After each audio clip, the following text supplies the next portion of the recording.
రైతులకు శాపంగా కాంగ్రెస్ పాలన. ఒకటి చెప్పాలి, కాంగ్రెస్ అంటే రైతులకు కరెంటుకు పడని పొంతు, కాంగ్రెస్ అంటే రైతులకు కరెంటుకు పడని పొత్తు. మరి ఏందో ఏమో, వీళ్ళు వచ్చి రాగానే కరెంటు పోతుంది, వీళ్ళు వచ్చి రాగానే రైతన్నులు ఏడుపు మొదలు పెడతారు, వీళ్ళు వచ్చి రాగానే రైతన్నులు ఊరేసుకొని మరి చనిపోతూ ఉంటారు. ఇంకేంది, ఈ కాలం కూడా సరిగ్గా కాలేదని ఇంకా దుమ్మారేసుకుంటున్నారు రేవంత్ రెడ్డి పైన. రుణమాఫీ కోసం రైతన్నలు పడిగాపులు.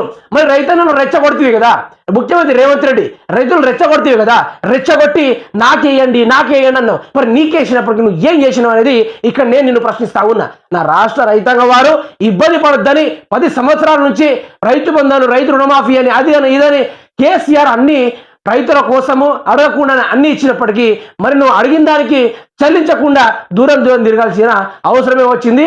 ముఖ్యమంత్రి యనుమల రేవంత్ రెడ్డి గారు మిమ్మల్ని ప్రశ్నిస్తా ఉన్నారు. పంట పొలాల్లో ఎర్ర జెండాలు పాతుతున్న బ్యాంకర్లు రుణమాఫీపై